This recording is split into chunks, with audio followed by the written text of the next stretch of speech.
అక్షయ తృతీయ అంటేనే నేటి కాలంలో బంగారం, వెండి లేదా ఇతర ఏదైనా విలువైన వస్తువులు కొనడం అనేది ప్రచారంలో ఉంది. ఈ రోజున కొన్నది అక్షయమవుతుందని చెప్పిన వ్యాపార ప్రచారాన్ని వాస్తవంగా నమ్మి వాటిని కొనుగోలు చేయడం ఆనవాయితీగా మారింది.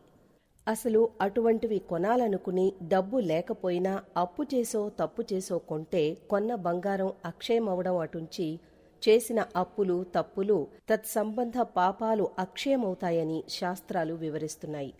హిందూ మత విశ్వాసాల ప్రకారం అక్షయ తృతీయకు ఎంతో ప్రాముఖ్యత ఉంది. ఈ పవిత్రమైన రోజున ఎలాంటి శుభముహూర్తం చూడకుండా ఏ పని చేసినా విజయం దక్కుతుందని చాలామంది నమ్ముతారు. అంతేకాదు ఈ పర్వదినాన బంగారం, వెండితో పాటు ఏదైనా కొత్త వస్తువు కొనేందుకు చాలామంది ప్రాధాన్యమిస్తారు. అయితే గ్రంథాల ప్రకారం ఈ రోజున విలువైన వస్తువులను కొనడమే కాదు, దానధర్మాలు చేయడం వల్ల శ్రీ విష్ణువు, లక్ష్మీదేవి అనుగ్రహం లభిస్తుందని పండితులు చెప్తున్నారు. ఈ నేపథ్యంలో ఈ ఏడాది అక్షయ తృతీయ పండుగ మే 10వ తేదీ శుక్రవారం నాడు వచ్చింది. ఈసారి వచ్చిన అక్షయ తృతీయ వేళ అనేక శుభయోగాలు ఏర్పడనున్నాయి. ఈ సందర్భంగా శుభ సమయం, పూజా విధానం గురించి పూర్తి వివరాలను ఇప్పుడు తెలుసుకుందాం. శుభముహూర్తం. ఈ ఏడాది అక్షయ తృతీయ మే 10, 2024 శుక్రవారం ఉదయం 4:17 ప్రారంభమవుతుంది. మరుసటి రోజు అంటే మే 11న తెల్లవారుజామున 2:50 ముగుస్తుంది.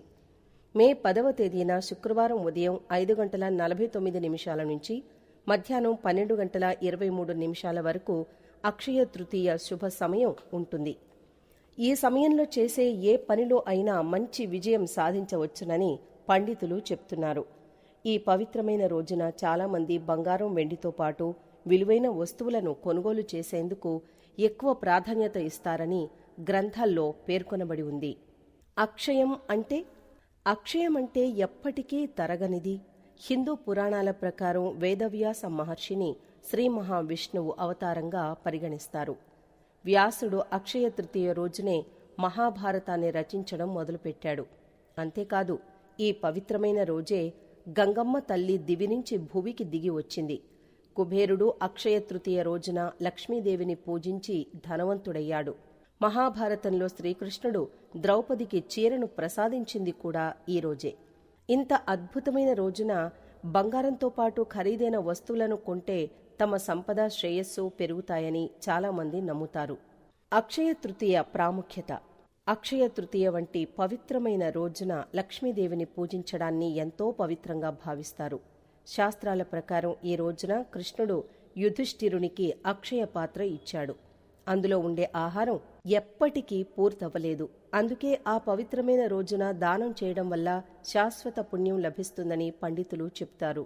ఈ శుభ సమయంలో వివాహ కార్యక్రమం, కొత్త ఇంట్లోకి ప్రవేశం, కొత్త వాహనం కొనడం, నిశ్చితార్థంతో పాటు ఎలాంటి శుభకార్యాలు ప్రారంభించినా ఖచ్చితంగా విజయవంతమవుతాయని పండితులు చెప్తారు.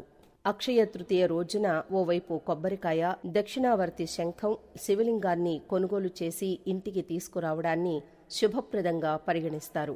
పూజా విధానం. అక్షయ తృతీయ రోజున తెల్లవారుజామున అంటే సూర్యోదయానికి ముందే నిద్రలేవాలి. స్నానం చేసిన తర్వాత ఉతికిన బట్టలు ధరించాలి. పసుపు రంగు వస్త్రాలను ధరించడం వల్ల శుభ ఫలితాలొస్తాయని చాలామంది నమ్ముతారు. పూజ చేసే చోట ఒక వస్త్రం ఏర్పాటు చేయాలి. అనంతరం విష్ణువు విగ్రహం లేదా ఫోటోను ప్రతిష్ఠించి మంచినీటితో శుద్ధి చేయాలి. పూజ చేసే సమయంలో తులసాకులు, పండ్లు, పువ్వులు తదితర వాటిని దేవునికి సమర్పించాలి. వీలైతే పసుపు పువ్వులను సమర్పిస్తే ఇంకా మంచిది. ఇలా చేయడం వల్ల విష్ణువు ఆశీస్సులు లభిస్తాయి. పూజ ముగిసిన అనంతరం విష్ణువు, లక్ష్మీదేవికి హారతి ఇచ్చి నైవేద్యం సమర్పించి మిఠాయిలను ప్రసాదంగా పంచాలి. బియ్యం కొనేవారికి, బ్యాంకు ఖాతాలో డబ్బు జమ చేసేవారికి, ఏదైనా కొత్త వస్తువులు లేదా పాత్రలు కొనుగోలు చేసేవారికి ఈ రోజు శుభప్రదం. అక్షయ తృతీయకు సంకేతాలు. ఈ రోజు శుభప్రదం. అక్షయ తృతీయకు సంకేతాలు. బంగారు ఆభరణాలు. అక్షయ తృతీయ రోజు బంగారం కొంటే ఇల్లంతా సిరి సంపదలతో నిండిపోతుందని అనుకుంటారు. అయితే మీ స్తోమతను బట్టి బంగారు నగలు కొనుగోలు చేయడం శ్రేయస్కరం. దానం చేయడం శ్రేయస్కరం. వెండి వస్తువులు. బంగారంతో పాటు వెండి వస్తువులు కొనుగోలు చేయడం కూడా మంచిదే. వెండి పాత్రలు, వెండి దీపపు కుందెలు కొనుగోలు చేసి మీ సన్నిహితులకు బహుమతిగా ఇవ్వవచ్చు. వెండి ఆవును తీసుకొచ్చి ఇంట్లో పూజా మందిరంలో అమ్మవారి దగ్గర ఉంచి పూజ చేయాలనే సెంటిమెంట్ కొందరు అనుసరిస్తున్నారు. ఆస్తులు. ఈరోజు ఏం కొన్నా అక్షయమవుతుందనే ఉద్దేశంతో చాలామంది స్థిరాస్తులపై పెట్టుబడులు పెడతారు. వాస్తవానికి ఇది మంచిదే. పైగా అక్షయ తృతీయ అంటే రోజంతా శుభముహూర్తమే. అందుకే ఈరోజు ఏ సమయంలో పెట్టుబడులు పెట్టినా భవిష్యత్తులో మంచి లాభాలొస్తాయి. షేర్లలో పెట్టుబడి. స్టాక్ మార్కెట్లో పెట్టుబడులు పెట్టేవారు ఈరోజు షేర్లు కొనుగోలు చేస్తే భవిష్యత్తులో భారీగా పెరుగుతాయని నమ్మకం. మ్యూచువల్ ఫండ్స్లో పెట్టుబడి పెట్టడం కూడా భవిష్యత్తులో లాభాలు తెచ్చిపెడుతుంది.